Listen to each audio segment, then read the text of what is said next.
Waalaikumsalam.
Fadhal jemaah maju. Yang pinggir-pinggir yang sepuh-sepuh aja. Nah ya, yang nyandar-nyandar yang sepuh-sepuh. Masih muda kuat yang mau nyepuh.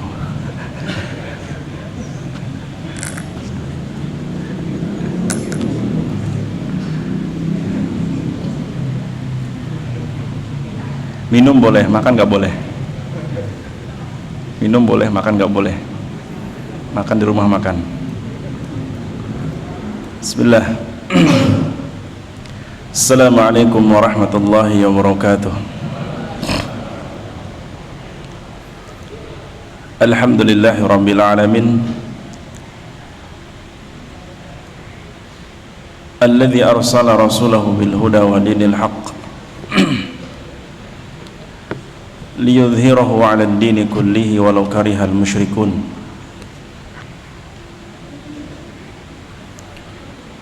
Wa asyhadu an la ilaha illallah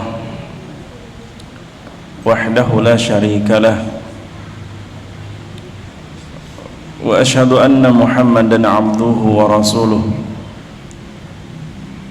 alladzi la nabiyya wa la rasulahu ba'dahu. Qala Allahu 'azza wa jalla fi kitabihil karim, ya ayyuhalladzina amanu ittaqullaha haqqa tuqatih wa la tamutunna illa wa antum muslimun. Ya ayyuhan nasu taqu rabbakumul ladzi khalaqakum min nafsin wahidah wa khalaqa minha zawjaha wa batha minhuma rijalan katsiran wa nisaa wattaqullaha alladzi tasaaluna bihi wal arham innallaha kana 'alaikum raqiba. Ya ayyuhalladzina amanu ittaqullaha wa qulu qawlan sadida yuslih lakum a'malakum wa yaghfir lakum dhunubakum wa man yuti'illaha wa rasulahu faqad faza fawzan 'azima. Fa inna asdaqal hadithi kitabullah wa khairal huda huda Muhammadin sallallahu alaihi wasallam wa syarral umuri muhdatsatuha fa inna kulla muhdatsatin fid dini bid'atun wa kulla bid'atin dhalalah wa kulla dhalalatin finnar. Allahumma salli wa sallim wa barik ala al-mustafa nabiyyina wa rasulina Muhammadin sallallahu alaihi wasallam. Muqaddimah tadi itu sebenarnya muqaddimah yang sering Nabi kita Muhammad sallallahu alaihi wasallam diulang-ulang, baik dalam majlis ilmunya maupun di setiap khutbah-khutbah beliau. yang mana kalau kita memahami maknanya kita akan sangat faham akan hakikat kebenaran hidayah yang Nabi jelaskan di muqaddimah tadi. Contohnya Nabi mengatakan innal hamdalillah, sesungguhnya segala pujian, nikmat, sanjungan hanya milik Allah. Sesungguhnya segala nikmat, pujian, sanjungan hanya milik Allah. Karena Imam Ibnu Katsir menyebutkan ketika beliau menafsirkan ayat Alhamdulillahi Rabbil Alamin, kata beliau alif lam pada kalimat alhamdu dilalatun listighraqi jami'il mahamid. Alif lam pada kalimat alhamdu menunjukkan seluruh nikmat pujian itu hanya milik Allah. Semua akan berpulang kembali kepada Rabbul Alamin. Sehingga nahmaduhu, kita memuji Allah, kita hanya memuji kepada Allah.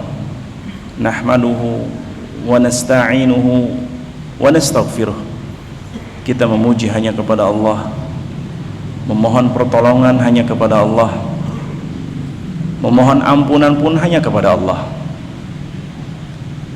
Ini makna tauhid, meyakini dalam hati bahwa seluruh nikmat milik Allah, memuji hanya kepada Allah, meminta pertolongan hanya kepada Allah, meminta ampunan hanya kepada Allah, termasuk meminta perlindungan hanya kepada Allah.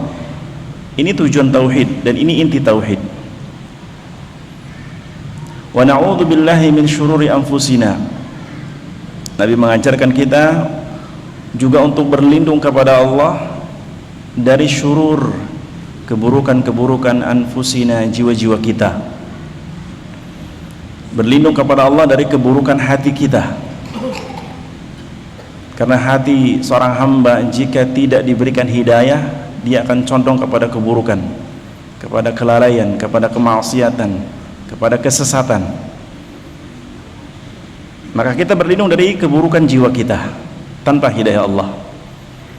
Karena hadirnya seorang mukmin ke majelis ilmu untuk mengisi hatinya dengan hidayah, untuk mendapatkan hidayah di majelis ilmu. Karena hidayah dibagi dua, sebagaimana penjelasan para ulama, hidayatu al-irsyad wa taufiq. Bahwa hidayah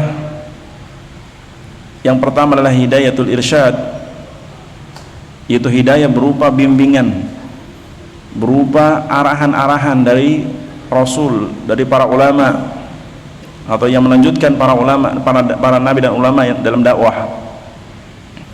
Mereka mencarinya, berharap mendapatkan hidayah. Yang kedua itu taufik, yang murni dari Allah Subhanahu wa taala. Sehingga Nabi mengatakan faman yahdihillahu fala mudhillalah. Atau sebelumnya, selain meminta perlindungan dari keburukan hati, juga berlindung dari keburukan tingkah laku, keburukan amal perbuatan. Karena amal perbuatan pun tanpa hidayah, tanpa petunjuk adalah amalan yang tercela. Amalan-amalan manusia jika tidak mengikuti petunjuk yang Allah turunkan melalui Al-Quran dan sunnah-sunnah Nabi SAW, maka amalannya buruk, mendorong kepada keburukan, kelalaian, maksiat. Karena kita berlindung kepada Allah dari keburukan amal-amal kita. Karena itu semua pengaruhnya kepada hati. Keburukan amal, keburukan jiwa pengaruh kepada hati yang di dalam itu ada iman. Sehingga Nabi mengatakan kelanjutan hadisnya, faman yahdihillahu fala mudhillalah, barang siapa yang Allah berikan hidayah kepada apa? Hatinya, fala mudhillalah, maka tidak ada seorang pun yang sanggup menyesatkannya. Siapa yang hatinya diberikan hidayah oleh Allah, tidak akan ada yang sanggup menyesatkan orang tersebut, meskipun manusia berkumpul untuk menyesatkannya. Sebaliknya, waman yudlil fala hadiyalah, siapa yang Allah sesatkan hatinya dari kebenaran, siapa yang Allah jadikan hatinya tertutup dari kebenaran, maka begitu pula tidak akan ada yang sanggup seorang pun memberikan hidayah, karena hidayah milik Allah.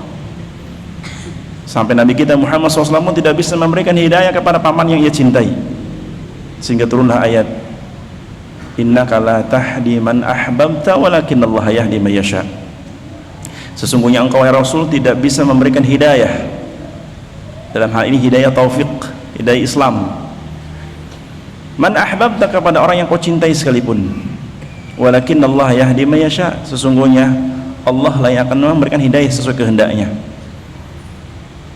Karena hidayah merupakan anugerah terbesar dari Allah, yang seorang hamba harus pandai-pandai mensyukurinya dengan menjaganya, dengan memupuknya, dengan memeliharanya, agar jangan sampai hidayah itu hilang dari diri kita. Karena sebagaimana hidayah datang, jika seorang hamba tidak mensyukurinya akan dicabut oleh Allah Subhanahu wa taala. Sehingga Allah pun mengajar kita, Rabbana la tuzigh qulubana ba'da idh hadaitana. Allah mengajari kita doa dalam Al-Qur'an di surah Ali Imran, Rabbana la tuzigh qulubana ba'da idh hadaitana. Ya Rabb kami, janganlah kau palingkan hati kami kepada kelalaian, kepada kemaksiatan, kepada kesesatan, ba'da idh hadaitana, setelah engkau memberikan hidayah kepada hati kami. Tidak sulit bagi Allah untuk mencabut hidayah, sebagaimana tidak sulit bagi Allah untuk memberikan hidayah. Tapi si hamba harus ekstra keras bagaimana menjaga hidayah, menggapai hidayah dari Allah Subhanahu wa taala. Betapa pentingnya menjaga hidayah sampai Nabi kita berdoa kepada Allah, ya muqallibal qulub tsabbit qalbi ala dinik. Betapa pentingnya menjaga hidayah sampai-sampai Nabi kita yang ma'asum berdoa kepada Allah di setiap saat dalam doanya, mengatakan, ya muqallibal qulub tsabbit qalbi ala dinik. Ya Allah, Kaulah yang membolak-balikan hati, tetapkan hatiku di atas agamamu. Sampai-sampai Anas bin Malik radhiyallahu anhu ketika Nabi sering berdoa dengan doa ini mengatakan, kana Nabi sallallahu alaihi wasallam aktsaru du'aihi ya muqallibal qulub. Kata sahabat Anas bin Malik, Nabi kita adalah orang yang sering berdoa kepada Allah. Bahkan setiap doanya beliau mengatakan, ya muqallibal qulub tsabbit qalbi ala dinik. Ya Rabb, Kaulah yang membolak-balikan hati, tetapkan hatiku di atas agamamu, agama Islam. Sehingga Anas penasaran bertanya kepada Nabi SAW, ya Rasulullah, nahnu ashabuk, kami ini sahabat-sahabat engkau, nu'minu bika, kami beriman kepada engkau, wa nu'minu bima ja'a min indillah, kami pun beriman terhadap apa yang kau bawa dari sisi Allah berupa agama, syariat. Kami beriman kepada apa yang kau bawa. Fahal takhafu alaina, apakah engkau masih khawatir kepada hati-hati kami?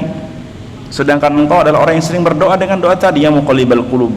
Lantas bagaimana dengan kami? Apakah kau khawatir juga kepada kami? Maka jawaban Nabi, qala na'am, iya. Kata Nabi, qala na'am, iya, aku khawatir, aku sangat mengkhawatirkan hati kalian. Dan Nabi menjelaskan sebab kekhawatirannya, innal quluba baina usbu'aini min asabi'illahi azza wa jal. Sesungguhnya hati-hati manusia, hati-hati hamba-hambanya di dalam genggaman dua jari di antara jari-jari Allah. Yuqallibu kaifa yasha, Allah akan membulak-balikan hati seorang hamba sesuai kehendaknya. Bahkan dalam riwayat Ummu Salamah, bahwa Ummu Salamah istri beliau pernah bertanya kepada Nabi SAW dengan pertanyaan serupa seperti Anas. Beliau mengatakan, ya Rasulullah, ma aktsaru du'aaka ya muqallibal qulub, ma aktsaru du'aaka ya muqallibal qulub, ya Rasulullah, betapa seringnya engkau berdoa dengan ya muqallibal qulub tsabbit qalbi ala dinik. Ummu Salamah istri beliau, betapa seringnya engkau berdoa dengan doa ya muqallibal qulub tsabbit qalbi ala dinik. Maka jawaban Nabi, ya Ummu Salamah, ya Ummu Salamah, wahai Ummu Salamah, innahu laisa adamiyyun illa wa qalbuhu baina usbu'aini min asabi'illahi azza wa jal, faman syaa'a aqama wa man syaa'a azagha. Wahai Ummu Salamah, sesungguhnya tidak ada seorang pun dari hati manusia kecuali yang menguasai hatinya Allah azza wa jal, di dalam genggaman dua jari di antara jari-jari Allah.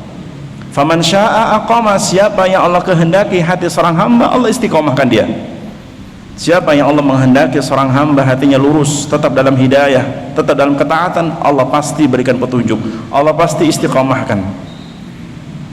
Karena kita berharap kehadiran kita ke pengajian seperti ini dengan niat agar Allah melihat kita bahwa kita menginginkan keistiqomahan di atas iman, di atas hidayah, di atas ketaatan, sehingga kita berharap menjadi orang-orang yang berhak diistiqomahkan oleh Allah Subhanahu wa taala. Sebagaimana Nabi mengatakan, faman syaa azagha, barang siapa yang Allah kehendaki hatinya menyimpang, akan Allah simpangkan. Begitulah kehendak Allah Subhanahu wa taala. Karenanya mintalah hidayah kepada Allah, mintalah ketaatan kepada Allah, mintalah ketakwaan kepada Allah, mintalah kebersihan hati kepada Allah. Dan banyak doa-doa Nabi seperti ini. Seperti dalam riwayat Nabi mengatakan, Allahumma ati nafsi taqwaha wa zakkiha anta khairu man zakkaha anta waliyuha wa maulaha. Kata Nabi, Allahumma ati nafsi taqwaha, ya Allah berikan hati ini ketakwaan. Lihat, Nabi berdoa kepada Allah, Allahumma ati nafsi taqwaha, ya Allah anugerahkan hatiku ini ketakwaan, wa zakkiha, dan bersihkan hatiku ini, anta khairu man zakkaha, karena engkaulah sebaik-baik pembersih hati, anta waliyuha wa maulaha, engkaulah pelindung hati, engkaulah yang menguasai hati, wa maulaha, dan engkau pula yang akan menjaga hati seorang hamba. Begitulah doa yang Nabi ajarkan. Atau dalam doa yang lain Nabi mengatakan, Allahumma inni as'alukal huda wat tuqa wal afafa wal ghina. Ya Allah, sesungguhnya aku memohon kepadamu at-tuqa, ketakwaan. Buat apa? Buat hati. Atau Allahumma inni as'alukal huda, ya Allah aku mohon kepadamu petunjuk. Buat apa? Buat hati. Wat tuqa, dan ketakwaan, buat hati. Wal afaf, kesucian diri, apa? Buat hati. Wal ghina, meminta qanaah, kekayaan, buat apa? Buat hati. Lihat doa-doa Nabi mencontohkan kita betapa pentingnya perhatian kepada hati, karena tempat hidayah, tempat iman, tempat ilmu. Maka seringkali ketika seorang hamba menginginkan ketakwaan terjaga tapi selalu dikotori dengan maksiat dan dia tak kunjung beristighfar, maka sulit menerima ilmu, sulit menerima hidayah. Kemudian Nabi pun membawakan wasiat dari Allah Subhanahu wa taala dengan firman-Nya, ya ayyuhalladzina amanu ittaqullaha haqqa tuqatih.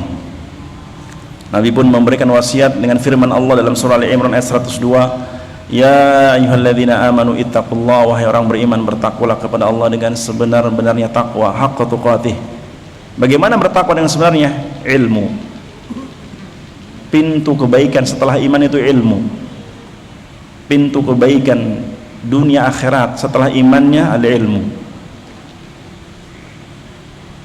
Dan ilmu bitta'allum, dengan belajar, kata Nabi. Innamal ilmu bitta'allum. Ilmu itu dapat dengan belajar. Makanya nggak ada istilah ilmu laduni, bertapa langsung berilmu, nggak ada. Nggak ada ilmu laduni. Innamal ilmu bitta'allum. Siapa yang mau menginginkan ilmu agama, belajar. Wa innamal hilmu bitahallum. Sebagaimana sifat lembut itu perlu apa? Perlu belajar. Orang pengen lembut, belajar. Orang pengen sabar, belajar. Orang pengen tutur kata yang lembut, belajar. Begitulah kata Nabi, innamal hilmu bitahallum. Dan ketakwaan pintunya ilmu. Kemudian Allah mengatakan, wala tamutunna illa wa antum muslimun, dan janganlah kalian mati kecuali matimu seorang muslim. Dan janganlah kalian mati kecuali matimu di atas Islam. Dan tidaklah kita menjaga iman, takwa, menjaga ketaatan, menjaga untuk hadir tetap di masjid ilmu, agar mati kita di atas husnul khatimah. Kita sering melihat fulan mati ketika la ilaha illallah, ketika mengucapkan la ilaha illallah. Kita melihat fulan meninggal ketika sujud. Kita melihat fulan meninggal ketika sedang bertasbih. Apakah kita yang masih hidup ada jaminan? Allahu a'lam. Tapi dengan kejujuran kita di barisan orang-orang yang berilmu, berharap Allah mewafatkan kita di barisan orang-orang berilmu. Kemudian juga Allah berwasiat, Nabi berwasiat dengan firman Allah dalam surah An-Nisa, ya ayuhan nas, wahai manusia seluruhnya, Ittaqu rabbakum, bertakwalah kalian wahai manusia kepada Rabb kalian. Dan para ulama memperinci, ketika Allah perintahkan takwa kepada nas manusia, sedangkan manusia ada yang beriman, ada yang masih kafir, maka maksudnya jika kalimat ya ayuhan nas ittaqu rabbakum, wahai manusia bertakwalah kepada Rabb kalian, jika dia telah beriman, maka perbaiki imannya dengan ilmu, maka perbaiki ketaatannya. Maka jika dia kafir, cara bertakwanya dengan beriman.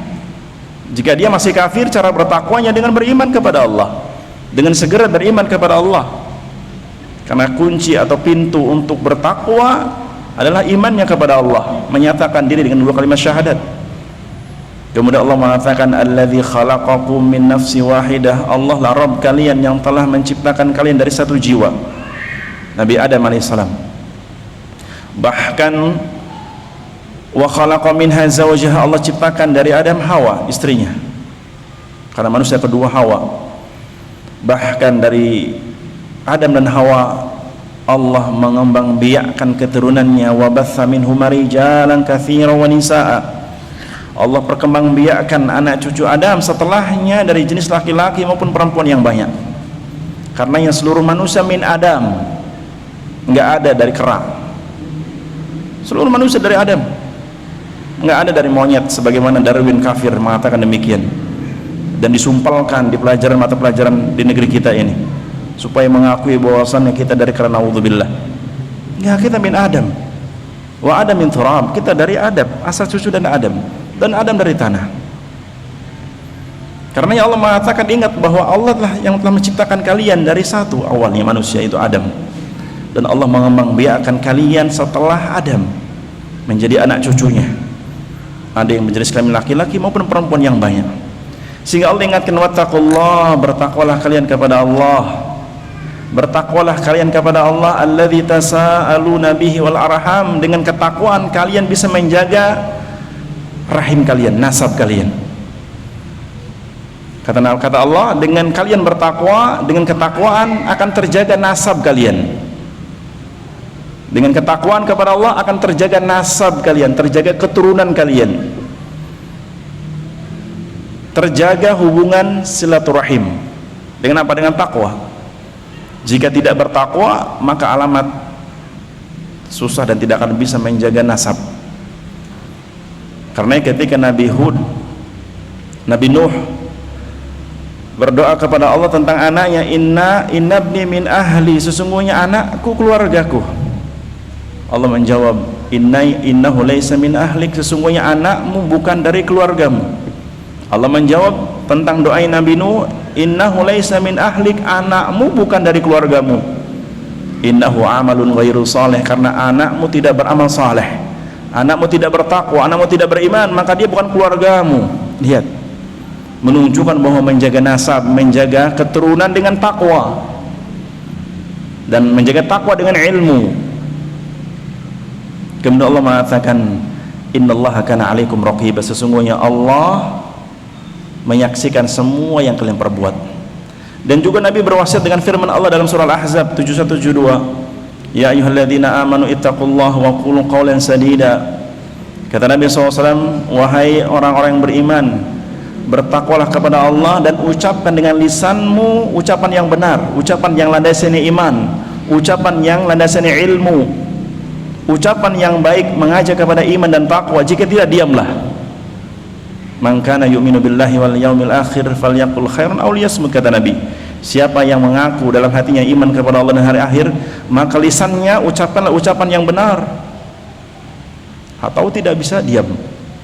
Begitulah Nabi mengikatkan dalam masalah ucapan pun dengan iman. Nabi mengikat sebuah ucapan baik buruk dengan iman. Kemudian kata Allah, yuslih lakum a'malakum, dengan kalian menjaga iman dan takwa, Allah berjanji yuslih lakum a'malakum, Allah menjanjikan akan memperbaiki amal-amal kalian. Kata Allah, ketika kita menjaga iman atau bertakwa kepada Allah, Allah berjanji akan yuslih lakum a'malakum, memperbaiki amal-amal kalian yang buruk. Bahkan wa yaghfir lakum dzunubakum, Allah berjanji mengampunkan dosa-dosa kalian yang banyak. Wa man yuti'illaha wa rasulah, siapa yang betul-betul mentaati Allah, perintah-perintah dan larangannya, dan mentaati Rasulnya, karena ketaatan kepada Rasul hakikatnya ketaatan kepada Allah, faqad faza fawzan azima, maka itu sungguh merupakan kemenangan yang sangat besar dari Allah Subhanahu wa taala, kesuksesan yang besar dari si Allah Subhanahu wa taala.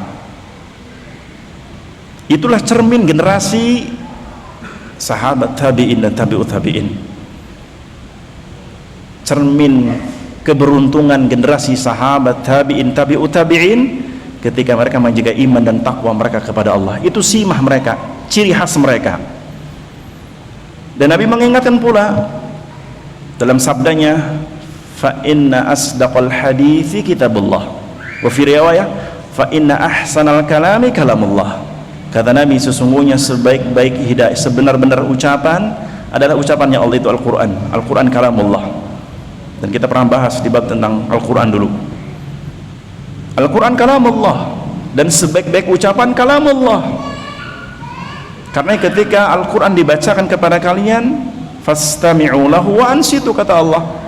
Jika Al-Quran isinya kalamullah, sebaik-baik ucapan, dan Allah katakan wa idza quri'al Qur'an, jika Al-Quran dibacakan, fastami'u lahu wa ansitu, maka dengarlah dengan telinga kalian, wa ansitu, dan tenanglah jasad dan ragamu, la'allakum turhamun, agar kalian mendapat rahmat dari Allah, mendapat kasih sayang Allah Subhanahu wa taala.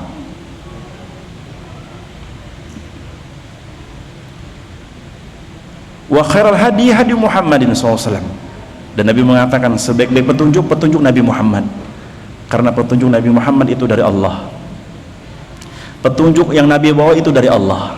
Huwallazi arsala rasulahu bil huda wa dinil haq, dialah Allah yang telah mengutus Nabi Muhammad membawa hidayah dari Allah Subhanahu wa taala.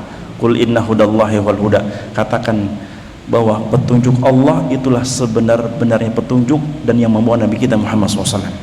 Sehingga Nabi mengatakan wa khairul hadi hadi Muhammadin sallallahu alaihi wasallam, sebaik-baik petunjuk Nabi Muhammad SAW.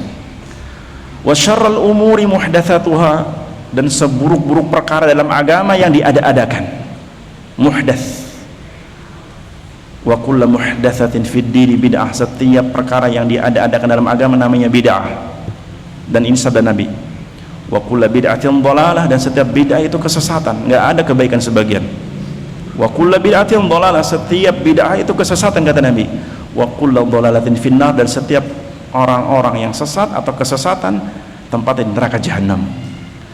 Dan Abdullah bin Umar, sahabat Nabi yang semangat mengamalkan sunnah Nabi, berkata dalam sebuah ucapannya, dicatat oleh Imam Al-Lalakai, kullu bid'atin dhalalah wa in ra'ahan nasu hasanatan. Kata Abdullah bin Umar, kullu bid'atin dhalalah, setiap bid'ah itu sesat, wa in ra'ahan nasu hasanatan, meskipun orang-orang memandangnya, melihatnya sebuah kebaikan.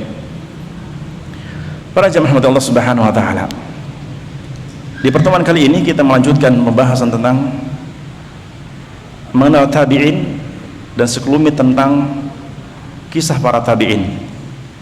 Kemudian sedikit kita lanjutkan kepada pembahasan tentang atba'ut tabi'in, pengikut tabi'in atau tabi'ut tabi'in. Para jemaah rahmat Allah Subhanahu wa taala, sungguh kemuliaan tabi'in Allah gandengkan setelah kemuliaan para sahabat.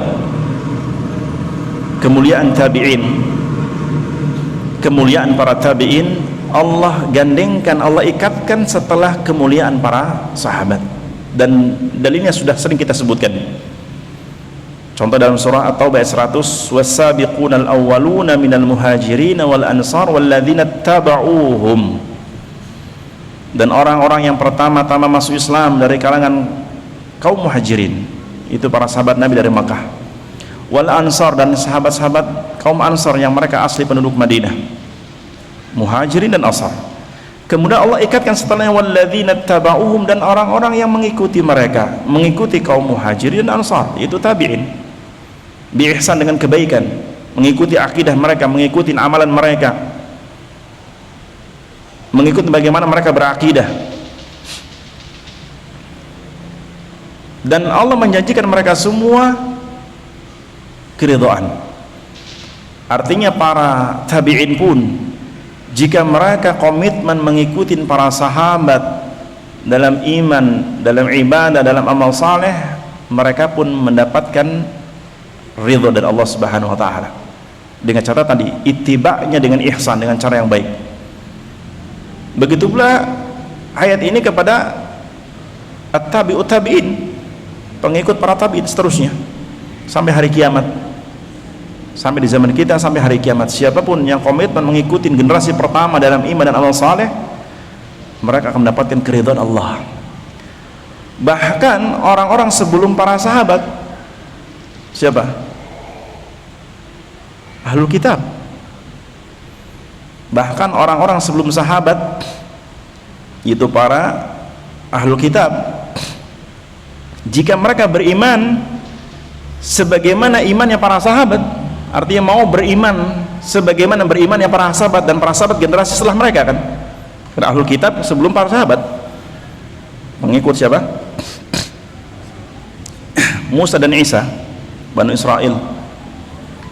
Jika mereka beriman sebagaimana imannya orang-orang yang beriman, yaitu para sahabat Nabi, maka mereka akan mendapatkan jaminan dari Allah berupa petunjuk.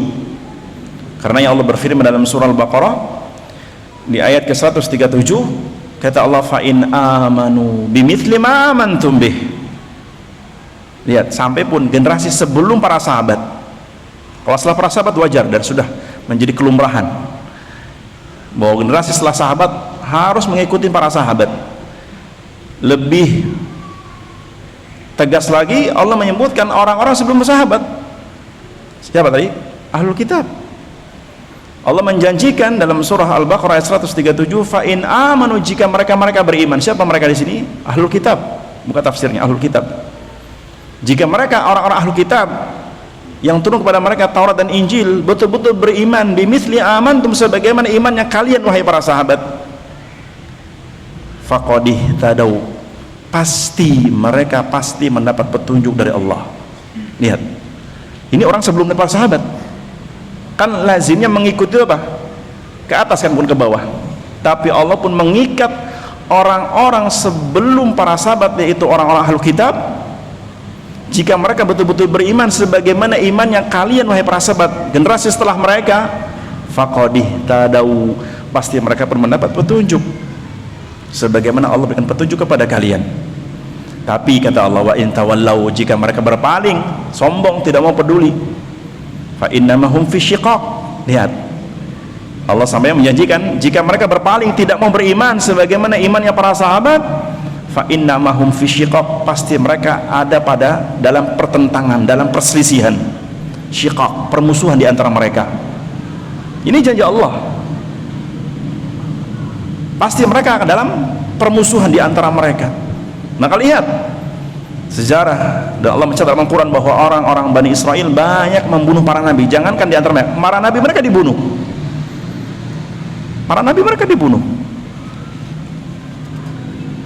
Bahkan nabi kita pun menjelaskan sebuah hadis riwayat Muslim, orang-orang yang mengaku Yahudi, Nasrani, dan Allah takdirkan mereka masih hidup di zaman Nabi Muhammad.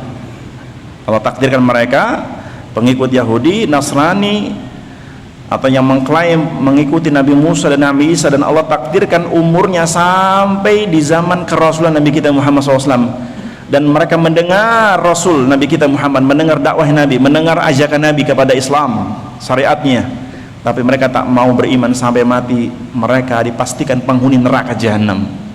Kata Nabi dalam hadis riwayat Muslim, walladzi nafsu Muhammadin biyadih, demi jiwa Nabi Muhammad berada di tangan Allah, la yasma'u bi ahadun min hadhil ummah yahudiyun wala nasraniyun thumma mata wa lam yu'min billadzi ursiltu illa kana min ashabin nar. Kata Nabi, demi jiwaku berada di tangan Allah, tidaklah seorang pun manusia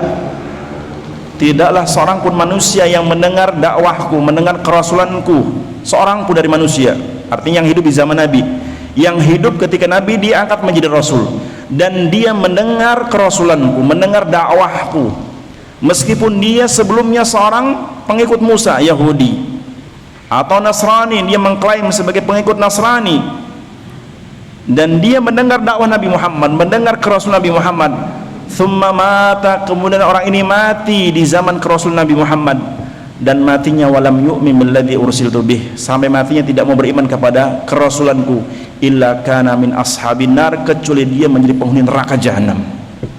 Lihat, orang-orang sebelum kita pun sama harus mengikuti generasi pertama dalam umat ini, itu para sahabat Nabi radhiyallahu anhum jami'an.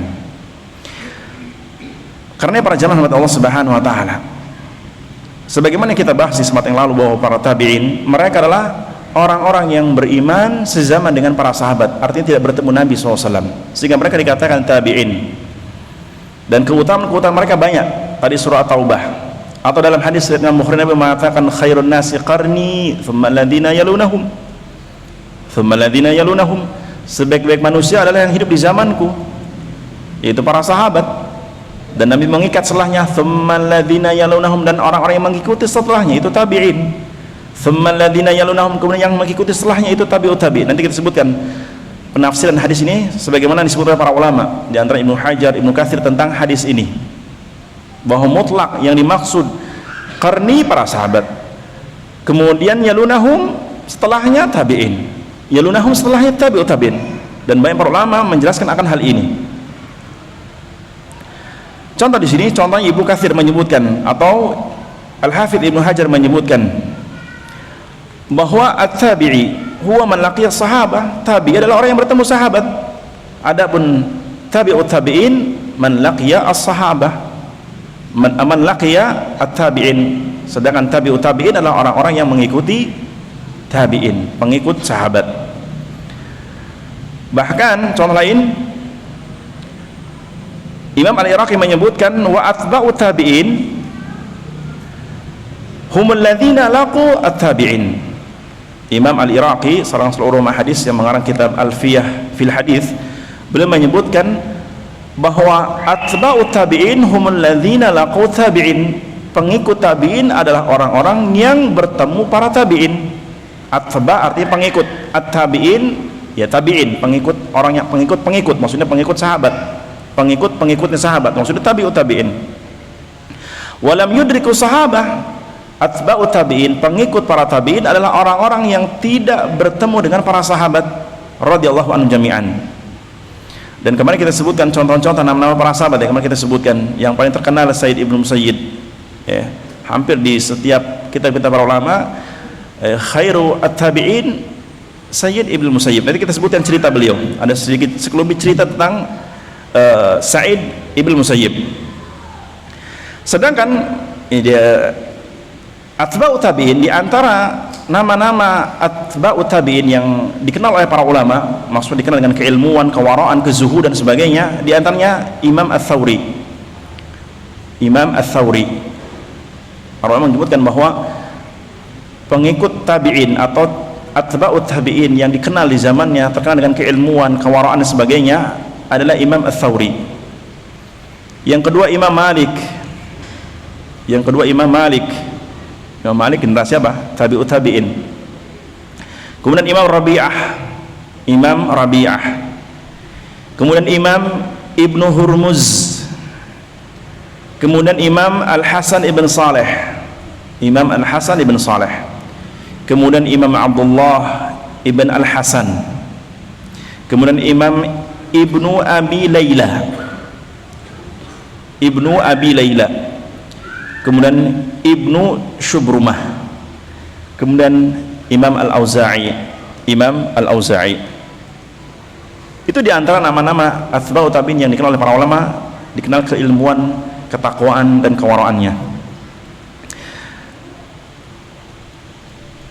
Imam An-Nawawi menyebutkan tentang hadis tadi, tentang khairun nasi qarni, thumma alladhina yalunahum, thumma yaji'u aqwamun tasbiqu syahadatu ahadihim yaminahu wa yaminuhu syahadatah.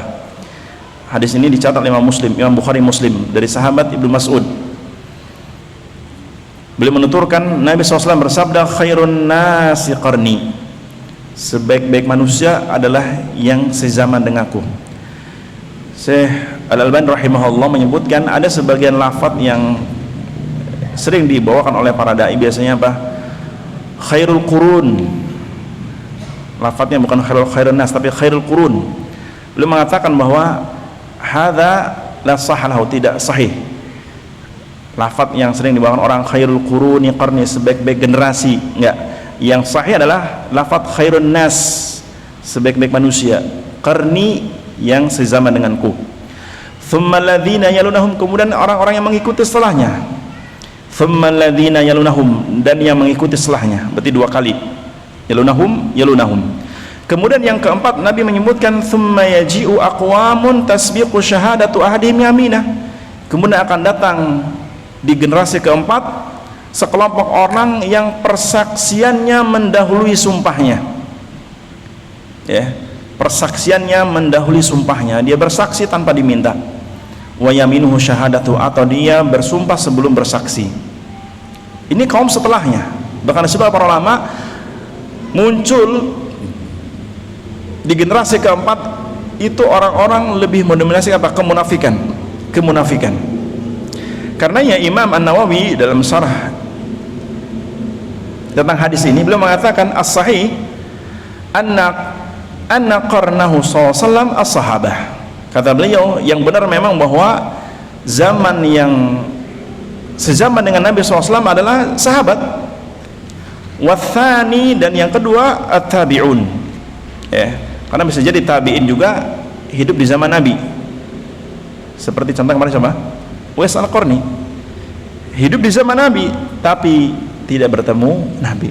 Terkadang ada para tabi'in yang hidup di zaman Nabi, cuman tadi tidak sempat bertemu Nabi SAW.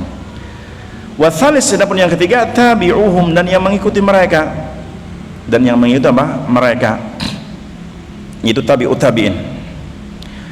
Dan Imam Ibnu Hajar Al-Asqalani juga menyebutkan tentang hadis ini, kata beliau, thumma ladzina yalunahum ay al-qarnul ladzi ba'dahum. Imam Ibnu Hajar Al-Asqalani beliau menyebutkan maksud dari lafaz thumma ladzina yalunahum ay al-qarnul ladzi ba'dahum, yaitu generasi atau zaman atau abad setelahum para sahabat, mereka para sahabat. Wa humut tabi'un, dan mereka adalah tabi'in. Meskipun nanti di perkataan Imam Suyuti membedakan antara kapan, dari zaman kapan ke kapan, atau dari tahun berapa ke berapa. Tsumma ladzina yalunahum, kemudian kalimat yang kedua tsumma ladzina yalunahum, kata Imam Ibnu Hajar, wa hum atba'ut tabi'in, mereka maksudnya pengikut para tabi'in, itu tabi'ut tabi'in. Tabi'ut tabi'in atau atba'ut tabi'in maknanya sama ya. Tabi'ut tabi'in itu sama maknanya dengan atba'ut tabi'in. Kalau tabi itu kan pakai lafaz mufrad, atba pakai lafaz jamak, tapi dua hal yang maknanya sama. Itu kata-kata Imam Ibnu Hajar. Imam Al-Qari membawakan perkataan Imam As-Suyuti. Beliau menyebutkan wal asah, yang paling benar atau yang lebih kepada kebenaran, beliau mengatakan yakni al-qarnu la yandabitu bimuddah, bahwasannya qarn itu abad atau zaman, la yanbitu bimuddah, tidak ditetapkan itu dengan mudah itu apa? Jarak rentan waktu. Faqarnuhu, contoh zaman SAW, faqarnuhu SAW, zaman atau di abad di masa Nabi SAW. Humus sahabat, itu generasi para sahabat. Wa kanat muddatuhum minal mab'ats ila akhir man mata minas sahabah mi'atan wa ishrina sanah. Kata Imam As-Suyuti bahwa generasi sahabat atau zaman sahabat, generasi sahabat atau zaman sahabat, zaman sahabat, maka kalau ditentukan waktunya, ini kata Imam As-Suyuti, jika ditentukan waktunya, maka waktu terhitung zaman sahabat itu minal mab'ats, sejak waktu diutusnya Nabi, atau sejak diangkatnya Nabi kita menjadi seorang Nabi, kalau ditentukan waktunya. Minal mab'ats, sejak kenabian, ila akhir man mata minas sahabah, sampai sahabat yang paling akhir meninggal dunia. Paham maksudnya? Jadi kata Imam Suyuti, jika ditentukan zaman berapa lama menentukan qarnus sahabah, masa sahabat, maka hitungannya kata Imam Suyuti minal mab'ats, sejak waktu kenabian, sejak diangkat Nabi kita menjadi nabi, ila man mata minas sahabah, sampai matinya para sahabat yang paling akhir. Siapa? Anas bin Malik. Dan tentunya di zaman atau ketika meninggal atau sebelum meninggalnya sahabat Anas bin Malik, sudah masuk generasi tabi'ut tabi'in juga masuk, kan gitu. Karena tentunya kalau yang paling akhir meninggal sahabat Anas bin Malik, tentunya di zaman itu juga sudah banyak atba'ut tabi'in yang mungkin atba'ut tabi'in beriman kepada tabi'in tapi tidak bertemu sahabat yang masih hidup. Kenapa? Karena para sahabat tidak semua berkumpul di Madinah. Karena ibrah penentu, sebagaimana menjelaskan para ulama, bahwa ibrah seorang tabi'in itu yang bertemu atba'ut tabi'in, bahwa pengikut tabi'in itu yang bertemu tabi'in. Maka bisa jadi seorang atba'ut tabi'in beriman kepada Allah di zaman tabi'in, bersamanya ada sahabat yang masih hidup tapi tidak bertemu. Bisa jadi sebagaimana ada seorang tabi'in hidup di zaman Nabi tidak bertemu Nabi. Maka itu kata Imam Suyuti, penentu bahwasannya jika dikatakan qarnus sahabah, bahwa masa sahabat tentunya dihitung dari apa? Minal mab'ats, dari kenabian. Dari kenabian sampai apa? Sampai ila man mata minas sahabah, ya, yang paling akhir dari sahabat meninggal. Dan Imam Suyuti menyebutkan yaitu di tahun mi'atan wa ishrina sanah, di tahun 120 tahun atau 120 Hijriah. 120 Hijriah. Allahu a'lam. 120 Hijriah. Mi'atan wa ishrin. Sedangkan kata Imam Suyuti, wa qarnu tabi'in, sedangkan waktu atau zaman tabi'in min mi'ati sanah, dari mi'ati sanah, dari 100 tahun, ila nahwi sab'in, sampai 70 tahun setelahnya.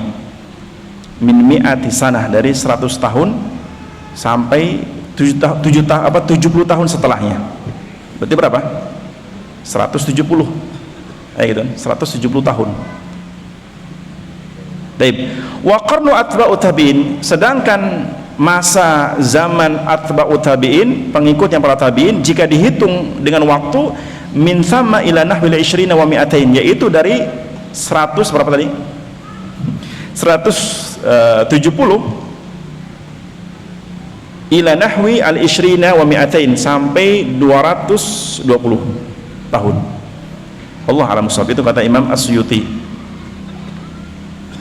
Nah, setelah generasi atba'ut tabi'in, kata beliau, wa fi hadzal waqti, nah di tahun ke-220 Hijriah, di tahun ke-220 Hijriah, fi hadzal waqti dhaharat al-bid'ah, disinilah banyak bermunculan bid'ah.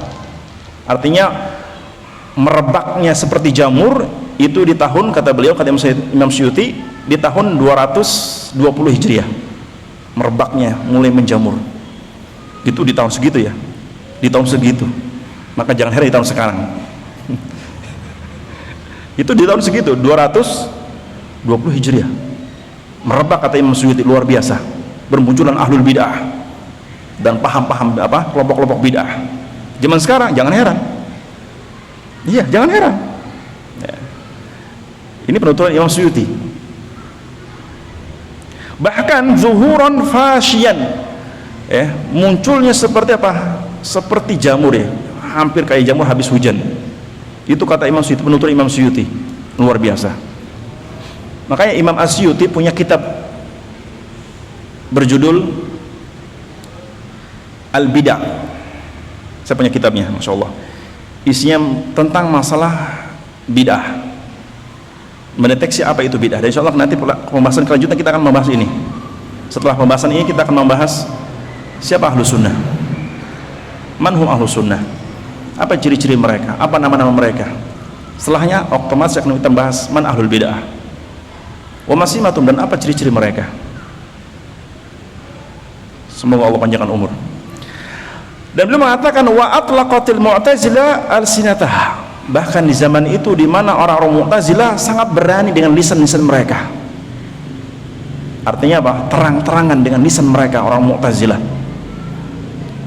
Wa rufi'atil falasifa ru'usaha, bahkan di zaman itu di tahun 220 Hijriah orang-orang filsafah, orang-orang ahlul kalam itu ketuanya diangkat, dikasih kursi. Kata Imam Asyuti di zaman itu bahwa rufi'atil falasifa ru'usaha, orang-orang ahli filsafah, orang ahli kalam, orang ahli bid'ah mulai menengadahkan wajah-wajah mereka. Artinya jadi berani gitu, jadi berani. Wamtuhina ahlul ilmi, dan di zaman itu orang berilmu sangat diuji kesabaran mereka, diuji kesabaran mereka dalam berdakwah, diuji kesabaran mereka untuk tetap di atas hidayah. Ini di zaman itu 220 tahun 220 Hijriah. Kata Imam Suyuti wamtuhina ahlul ilmi, di zaman itu ahlul ilmu sangat diuji. Liyaqulu bi khalqil Quran, terutama untuk mengatakan Al-Quran itu makhluk. Terutama di zaman siapa? Terutama di zaman Imam Ahmad.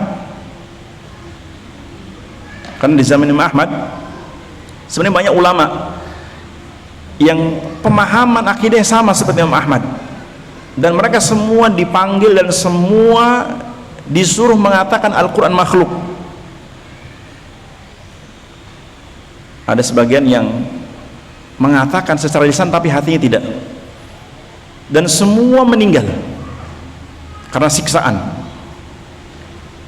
Kemudian Imam Ahmad masih bertahan seorang diri, dan beliau betul-betul diuji oleh Allah untuk mempertahankan akidah Al-Quran itu kalam Allah sampai 3 dekade penguasa di penjara. Bayangkan 3 dekade penguasa. Dan jangan antum hitung 3 dekade penguasa itu 1 dekade 5 tahun, bukan ya, bisa lebih, karena zaman itu bukan zaman presiden ya, kerajaan, bisa cepat bisa lambat gitu kan. Iya, dan lama itu. Dan Imam Ahmad betul-betul apa? Beliau ketika itu umur 50 tahunan. Bayangkan orang umur 50 tahun, apakah fisiknya sama seperti 30 tahun? Nah, buktinya yang bersama dengan Imam Ahmad ketika diuji dengan uji seperti ini, yang muda-muda meninggal, nggak tahan, meninggal dengan siksaan. Dan Allah takdirkan Imam Ahmad masih bertahan. Bahkan kalau antum lihat kisah riwayat kisah Imam Ahmad, terutama ketika di penjara, sangat menyedihkan, berderai air mata. Beliau setiap hari pagi dan sore dipanggil, bahasanya apa, dihadapkan ke pengadilan supaya mengatakan Al-Quran makhluk. Imam Ahmad tidak berbunyi. Imam Ahmad tidak berbunyi sampai ketika beliau dipaksa untuk ngomong, beliau hanya mengatakan, datangkan satu dalil dari Al-Quran atau hadis yang mengatakan bahwa Al-Quran makhluk, akan aku katakan. Ini nggak gampang mengatakan seperti itu, dan bertahan seperti itu nggak gampang, perlu iman yang kuat.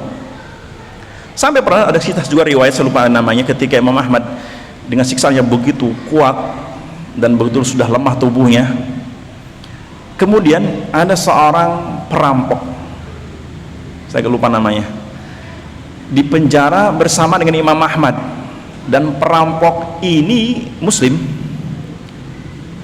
dan perampok ini sudah ditetapkan untuk dieksekusi mati. Ketika di penjara bersama Imam Ahmad, dan dia tahu tentang Imam Ahmad, perampok ini ngasih nasihat kepada Imam Ahmad. Ya, perampok ini yang sudah ditetapkan akan dieksekusi mati, melihat Imam Ahmad loyo, lemah ketika itu, beliau menasihati, dan nasihat dikenang oleh Imam Ahmad. Apa itu nasihatnya? Wahai Ahmad, sungguh aku di penjara ini karena sebuah kemaksiatanku.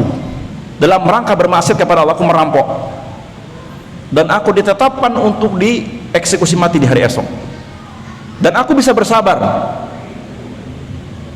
dan engkau dipenjara dalam rangka ketaatan kepada Allah, maka engkau harus lebih sabar dari aku. Allahu Akbar. Lihat, seorang perampok ngasih nasihat imam besar, Imam Ahmad.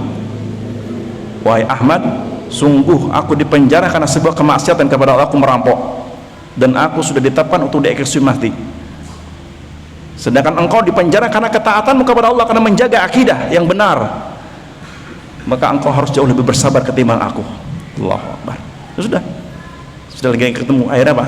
Disitulah dalam riwayat disebutkan Imam Ahmad mengadakan sholat jamaah di penjara bersama perampok ini di penjara, yang pada akhirnya hanya satu malam, akhirnya esok harinya si perampok ini dieksekusi mati.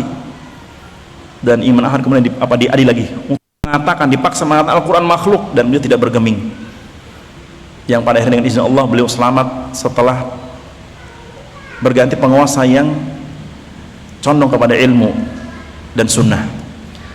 Makanya ketika Imam Ahmad keluar dari penjara, beliau teringat dengan perampok tadi. Lihat, sampai-sampai beliau sering mendoakan perampok tadi, yang mengatakan rahimahullahu fulan, rahimahullahu fulan, semoga Allah merahmati si fulan. Saya lupa namanya, lupa saya. Imam Ahmad selalu mendoakannya, rahimahullahu fulan, rahimahullahu fulan, semoga Allah merahmati si fulan, insyaallah si fulan. Kenapa? Ternyata kadang-kadang nasib punya power dari seorang yang seperti itu.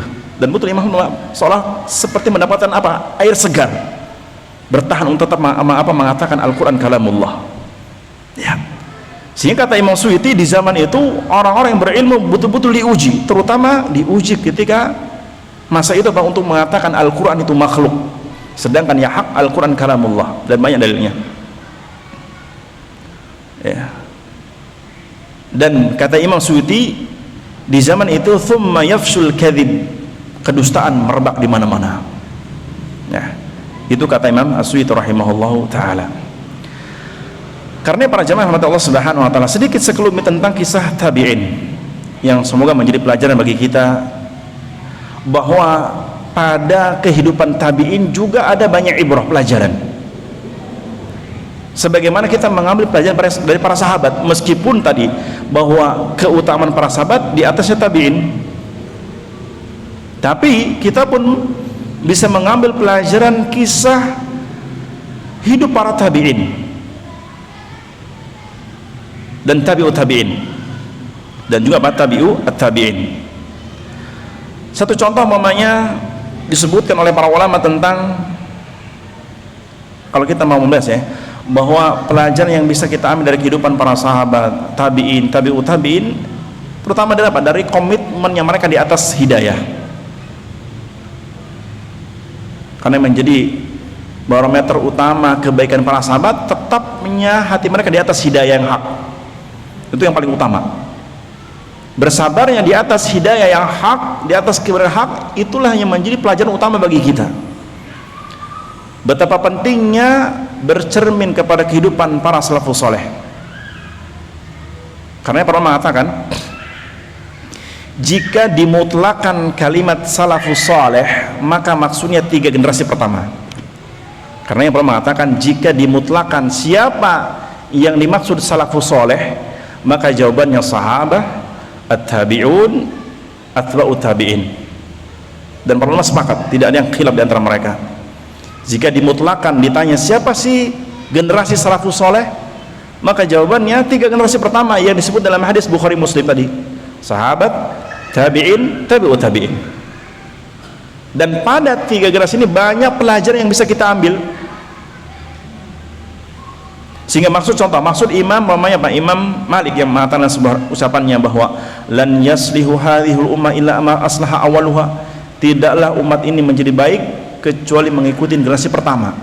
Dan ternyata contoh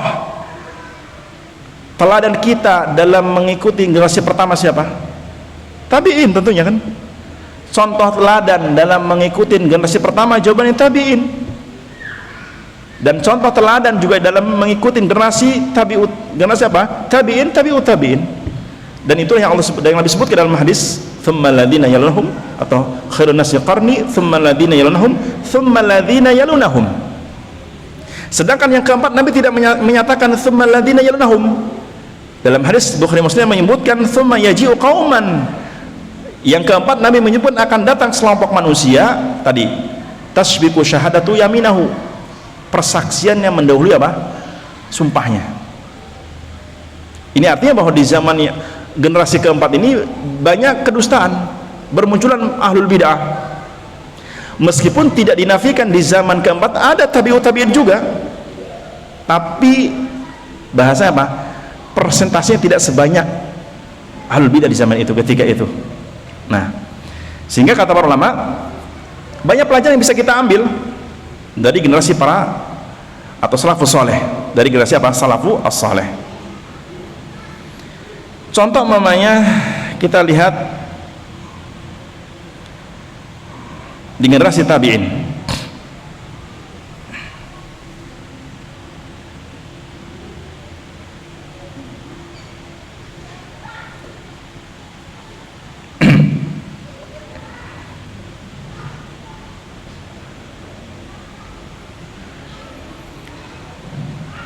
Para ulama menyebutkan satu contoh mamanya Imam Sa'id ibn Musayyib, toladan tabi'in,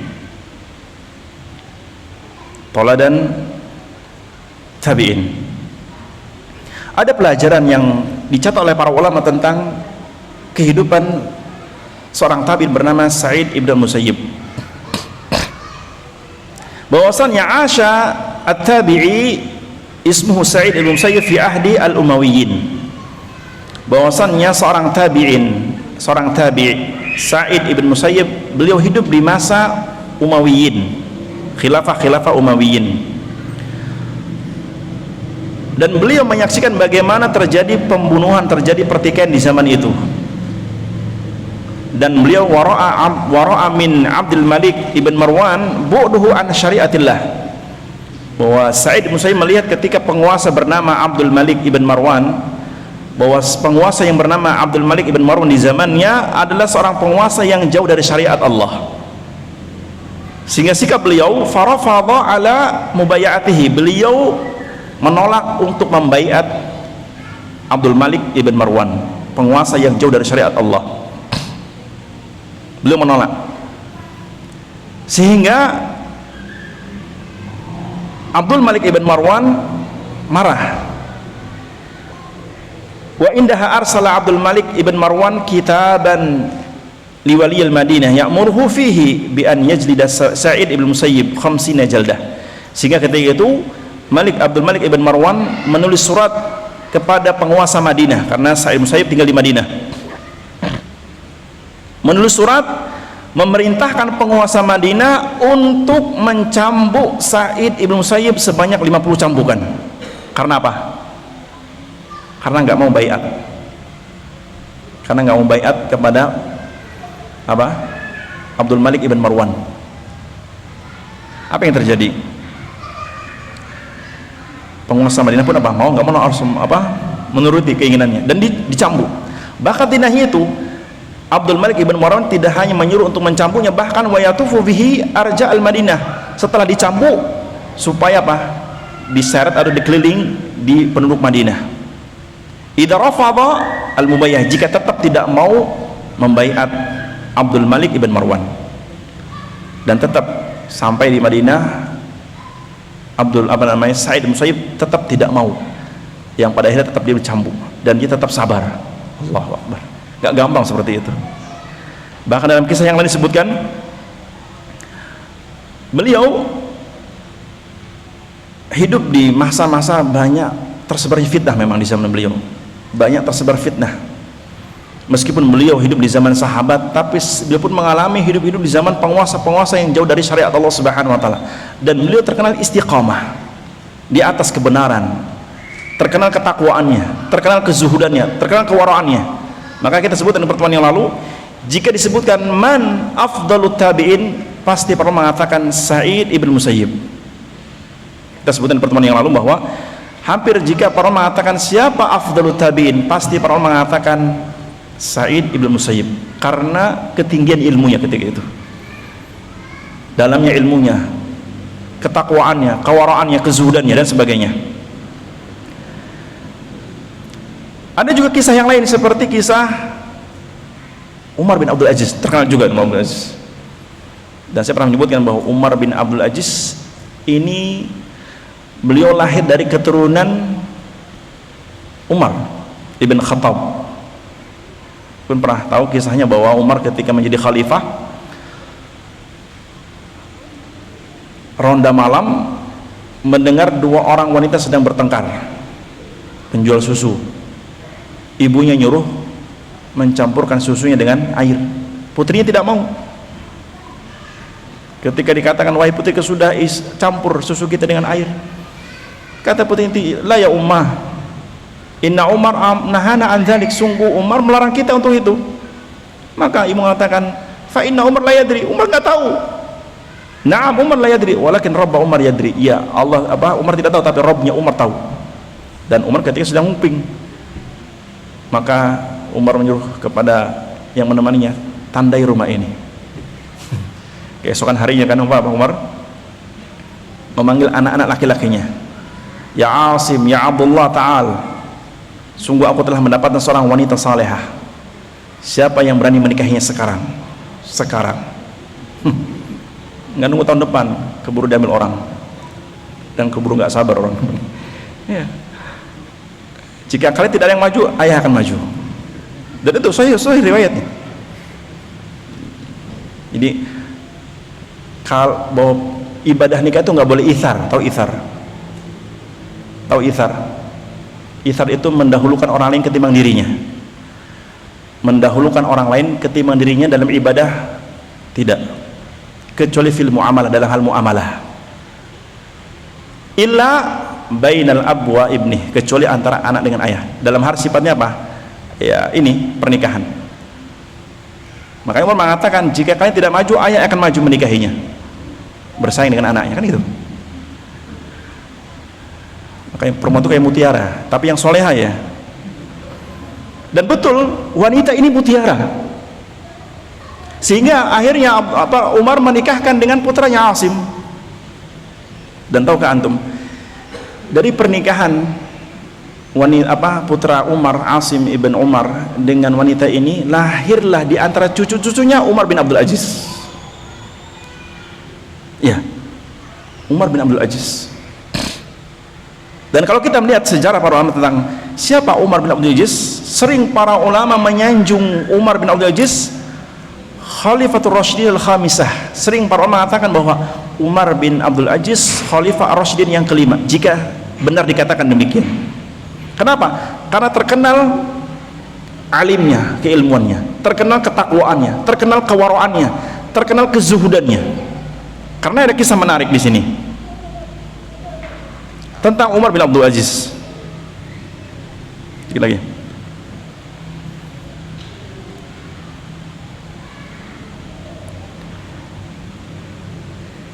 Mawaqifun wa ibar fi hayati tabi'in, di antara pelajaran-pelajaran yang kita ambil dari kehidupan para tabi'in, terutama dalam hal zuhud dan ketakwaan. Karena Umar bin Abdul Aziz, bahwa pernah disebutkan kisah Umar bin Abdul Aziz, dan dia khalifah yang juga dikenal keadilannya seperti ayahnya atau kakeknya. Siapa? Umar kan terkenal keadilan juga. Begitu pula cucunya Umar bin Abdul Aziz, terkenal keadilannya ketika menjadi penguasa, dan terkenal keilmuannya juga. Dan dalam hal ini saya sebutkan kisah kezuhudan Imam Umar bin Abdul Aziz. Disebutkan, kana Umar ibn Abdul Aziz fi darihi jalisan fi ruknin musyammasin multahifan bitharihi. Disebutkan suatu ketika pernah Umar bin Abdul Aziz duduk di depan rumahnya. Duduk di depan rumahnya bersandar pada tiang. Depan rumah ada tiang. Dan ketika itu di bawah matahari, di mungkin pohon atau pohon depan rumahnya, jadi menyandar. Multahifan bitharihi, sedang berselimutkan apa? Selimut. Kalau bahasa kita duduk sambil nongkrong, mungkin duduk di bawah terik matahari di pagi hari, nyandar di tiang. Berselimutkan apa? Selimut, atau menutupi dengan selimut. Kemudian tidak berapa lama fadakhala alaihi ahadun aqaribi, tidak berapa lama datanglah kerabatnya. Kerabat siapa? Umar bin Abdul Aziz. Fadahishahu ma ra'ah, kerabat ini heran dengan perbuatan siapa? Umar bin Abdul Aziz, heran karena beliau penguasa, raja, presiden kalau bahasa kita. Ini Umar bin Abdul Aziz presiden duduk di mana? Di depan rumah, nyandar tiang, berselimutkan selimut, diterik matahari. Ada nggak sekarang presiden seperti itu? Dan nggak ada bodyguard, nggak ada bodyguard. Hidup. Ketika datang kerabatnya heran, fadahishahu ma ra'ah, kerabatnya heran apa yang dilihat dari Umar bin Abdul Aziz.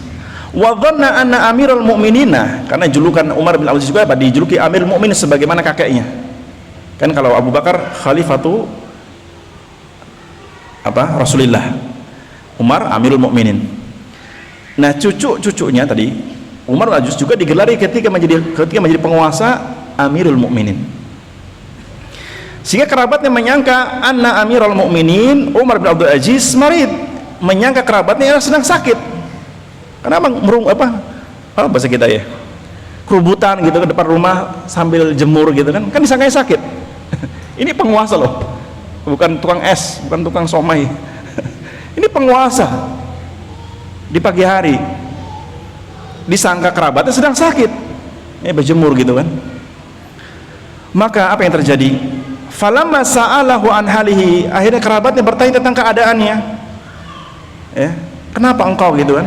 Ma bika ya Amirul Mukminin, ada apa dengan kau wahai mukmin? Berjemur di bawah terik matahari, hanya berselimutin kain, sambil duduk. Apa jawaban Umar bin Abdul Aziz? La syai', enggak ada apa-apa. La syai', tidak ada apa-apa, tidak masalah. Inni antadhiru thiyabi hatta tajif, aku sedang nunggu bajuku kering. Lihat jawabannya, enggak ada apa-apa. Inni antadhiru thiyabi hatta yajib, aku sedang menunggu bajuku kering. Allahu Akbar. Ini penguasa. Maka disebut dalam riwayat bahwa ada beberapa hari Umar itu sering datangnya agak terlambat ketemu sahabat-sahabatnya karena hal ini, diantaranya karena hal beliau memiliki pakaian hanya 2 helai, atau dalam riwayat hanya 2 helai dalam artian rida dan izar, seperti ashabus sufah. Kalau salah satu yang dijemur berarti nunggu sampai kering. Ini sahih. Ketika ditanya, kenapa engkau, apa sakit? Kata Umar, lah antadhiru thiyabi hatta yajib, aku sedang menunggu pakaianku sampai kering. Sehingga kerabat yang mengatakan, wa ma hiya thiyabuka Amirul Mukminin, apakah itu bajumu? Naam, iya. Kemudian akhirnya apa? Umar mengatakan, qamisu wa rida wa izar, bajuku yaitu komis itu baju bagian atas, warida atau rida seperti apa, kain ihram yang di atas, itu kan namanya rida. Jadi biasa orang dulu kalau pakai pakaian ada juga pakai selimut di atasnya, itu rida bahasanya. Wa izar, dan kain sarung. Sedangkan yang dipakai untuk rebutan selimut untuk tidur, nah gitu. Berarti berapa kan itu? Selimut 1, komis 1, rida 1, izar 4. Selimut untuk di rumah kan dipakai untuk nunggu jemuran. Allahu Akbar. Sehingga kerabat mengatakan, ala tattakhidha qamisan akhar waridaan, tidakkah kau memakai pakaian yang lain? Maksudnya disuruh coba pakai yang lain, jangan nunggu ini kering gitu kan. Wa izar, atau cari kain sarung yang lain. Jujur, ada nggak di sini yang pakaian hanya 1, sarungnya hanya 1? Ada nggak? Saya aja punya 2-3, tapi hadiah. Ini penguasa loh.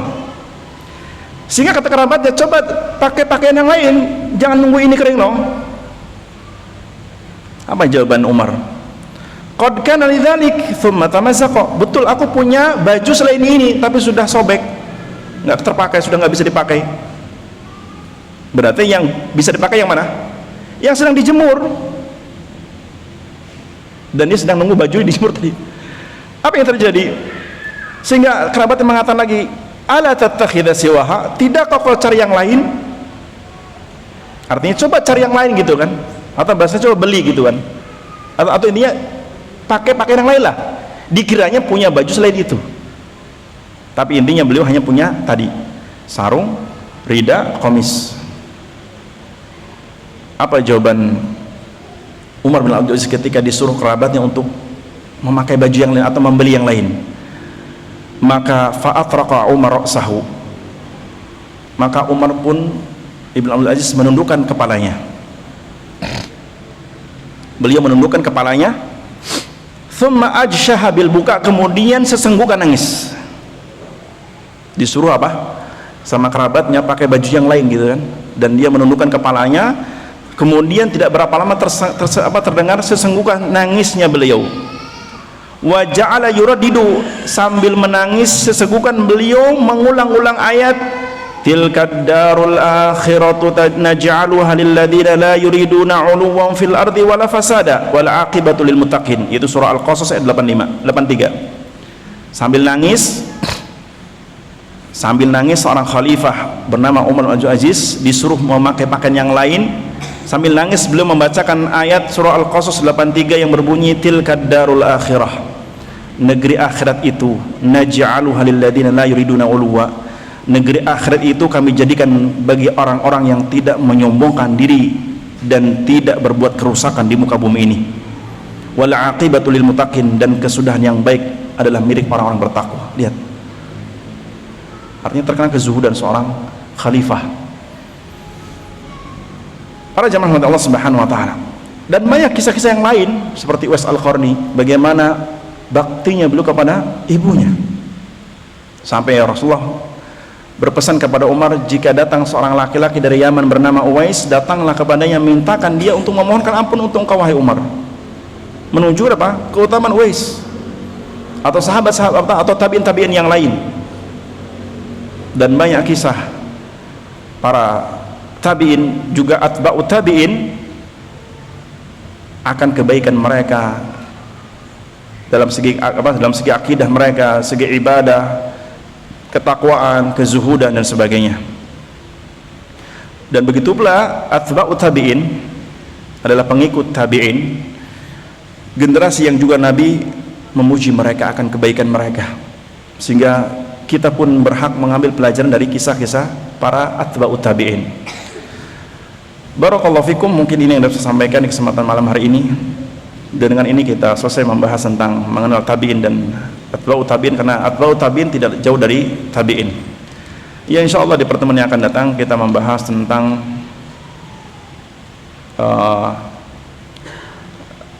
salafus saleh atau berkaitan dengan manhaj salafus saleh insyaallah taala. Yang nanti kaitan itu kita membahas tentang siapa ahlu sunnah, apa ciri-ciri ahlu sunnah, apa saja namanya, dan boleh tidak menisbatkan kepada salafus saleh.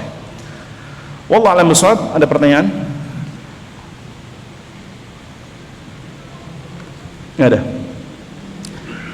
Semoga pengajian di malam hari ini memberikan kepada kita ilmu yang bermanfaat, bertambahnya iman kepada Allah, bertambahnya ilmu hidayah, sehingga Allah mengistiqomahkan kita dalam iman dan taqwa dan ibadah sampai ajal menjemput kita masing-masing.